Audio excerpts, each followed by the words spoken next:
What if I told you that your biggest battle isn't out there in your circumstances?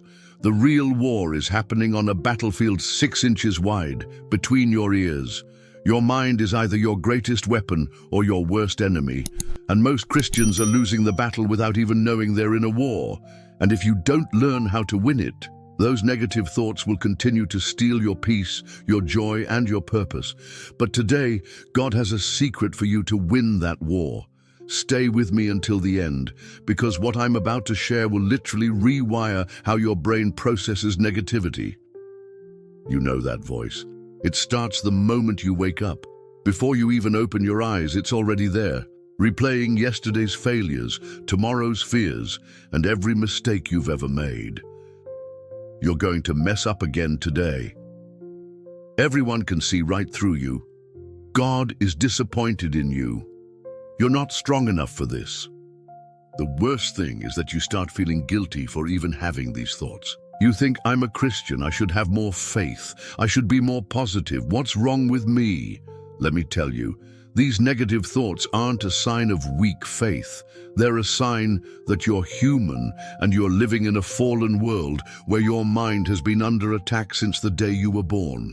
The enemy doesn't need to possess you to destroy you. He just needs to convince you to think his thoughts instead of God's thoughts.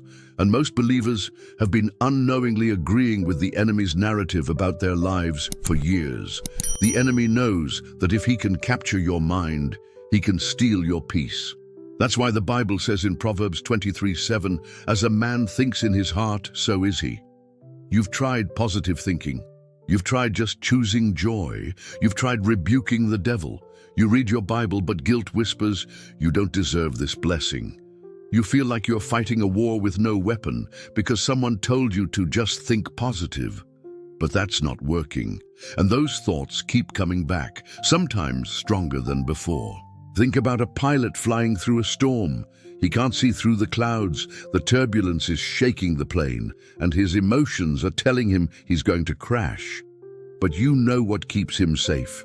He doesn't trust his feelings or what he can see. He trusts his instruments.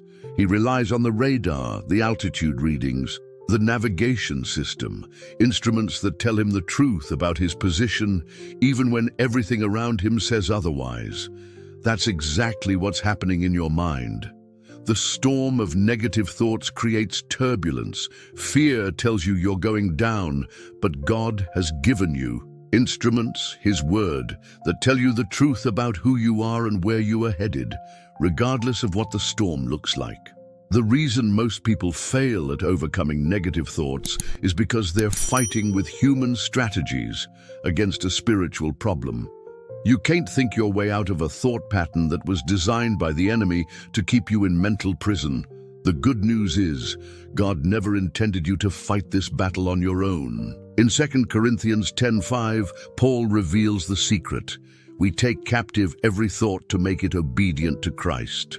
Now, most people think the battle is about stopping bad thoughts, trying to force them down, trying to pretend they're not there.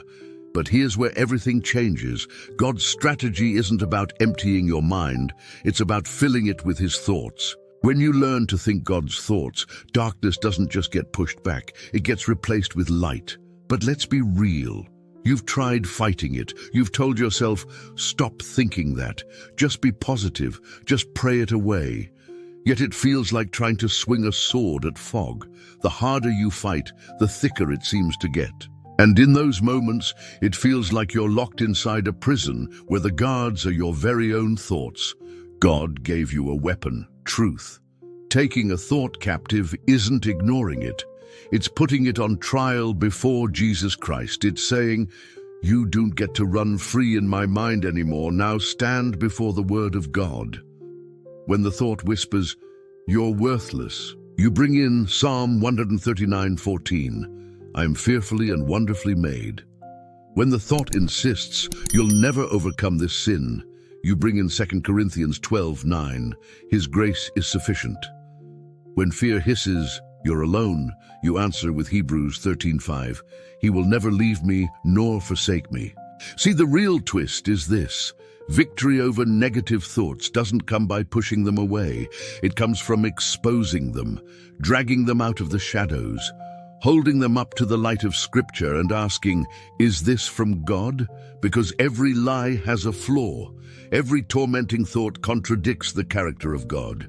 If your mind says, you're unlovable, interrogate it. Ask, then why did Jesus die for me?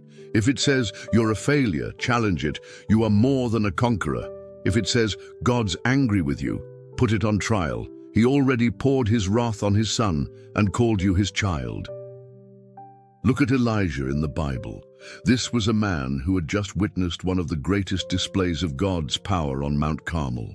Fire fell from heaven, the prophets of Baal were defeated, and the people declared, the Lord, he is God. But then, just one chapter later, we find Elijah running for his life from Queen Jezebel, sitting under a tree and asking God to let him die. What happened?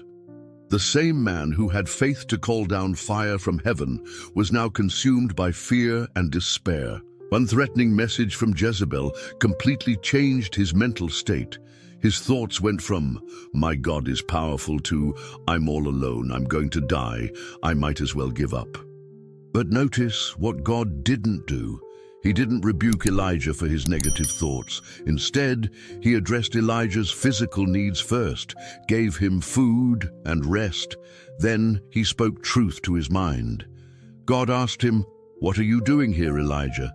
And then corrected his thinking, I have reserved 7,000 in Israel who have not bowed to Baal. Elijah thought he was alone, but God showed him the truth. Same prophet, same God, but different thoughts led to completely different outcomes. When Elijah thought God's thoughts, he was bold and powerful. When he thought fear-based thoughts, he was defeated and depressed. Your brain was designed to be connected to the mind of Christ. And when that connection is restored, when you learn to think God's thoughts instead of the enemy's lies, everything changes. You're not meant to fight this battle alone. You're meant to fight it with truth. So, how do you do this? Let's break it down with 3 practical, Bible-based steps you can start today. Step 1. Identify the lie. Negative thoughts often start with a lie, like, I'm a failure, or God's forgotten me. Compare that thought to Scripture. Psalm 139:14 says, you are fearfully and wonderfully made. Write that down, say it out loud, and let it sink in. God has given you the ability to distinguish between 3 types of thoughts. Thoughts from your flesh, fear, pride, self-protection. Thoughts from the enemy, condemnation, hopelessness, lies about your identity. Thoughts from God, hope, truth, love, wisdom. Here's how you can tell the difference. God's thoughts always align with his character. They bring peace even in difficult circumstances. They point you toward love, not fear. They remind you of your identity in Christ, not your failures. The enemy's thoughts always bring confusion, fear, shame, or push you towards sin. Your flesh thoughts are usually about self-preservation, comfort, or getting your own way. Once you learn to recognize the source, you can choose which thoughts to entertain and which to reject. Step 2. Replacement. Here's where most people get it wrong. They think the goal is to have no thoughts, but God's strategy is replacement, not emptiness. When negative thoughts hit, pause and pray. Thank God for his promises, even when you don't feel them. Romans 12:2 says, be transformed by the renewing of your mind. The word renewing in Greek means to make new again, to renovate. God isn't trying to delete your mind, he's renovating it. This is where God's word becomes crucial, but not in the way you might think. It's not about memorizing verses to quote when you feel bad. It's about meditating on truth until your mind naturally thinks God's thoughts. When a negative thought comes, and it will, you don't fight it, you replace it. I'm worthless gets replaced with I am fearfully and wonderfully made. I'll never change gets replaced with I'm being transformed from glory to glory. The key is to feed your mind God's thoughts more than you feed it negativity. If you're consuming more negative media, toxic conversations, and worry than you are God's word, you're programming your mind for failure. Step 3. Repetition, building new neural pathways. This is where the miracle happens. Science has discovered what the Bible has always taught. Your brain can be rewired. It's called neuroplasticity, but God calls it transformation. Every time you choose God's thought over a negative thought, you're literally creating new pathways in your brain. Every time you meditate on Scripture, you're strengthening those pathways. Every time you praise God, instead of complaining, you're building a highway for His thoughts to travel. Philippians 4:8 gives us the blueprint. Whatever is true, whatever is noble, whatever is right, whatever is pure, whatever is lovely, whatever is admirable, if anything is excellent or praiseworthy, think about such things. This isn't positive thinking, this is strategic thinking. You're choosing to align your thoughts with heaven's thoughts, and when you do this consistently, something supernatural happens. The thoughts that used to torment you start to lose their power, not because you're fighting them, but because you've replaced them with something stronger. The truth is, God doesn't want you chained to negative thoughts. You weren't designed to live under the weight of lies. He wants you free, filled with His peace that surpasses understanding, like Philippians 4:7 promises. Jesus came to set the captives free, and that includes your thought life. You don't have to be ashamed of the battle, but you do have to stop losing it. This battle isn't won overnight, but every time you choose God's word over the world's lies, you're building a stronger mind. You're not alone in this. God is with you, and He's given you everything you need to overcome. Start small. Pick one verse today, speak it, believe it, and watch how God shifts your perspective. You're not defined by your thoughts. You're defined by His love. Let's seal this with a prayer to invite God's peace into your mind. Heavenly Father, we thank You that You haven't left us alone in this battle for our mind. We come before You tired of the fight in our minds. We confess that we've been thinking too many thoughts that don't come from You, and we've been agreeing with the enemy's lies about our lives.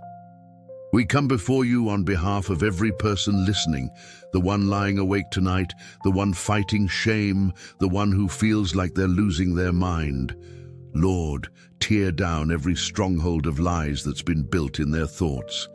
Give them courage to question the whispers that oppose Your truth. Fill their minds with Your word. Train them to take every thought captive, not in their strength, but in the power of Jesus Christ. Break the chains of condemnation. Replace fear with faith. Replace lies with liberty.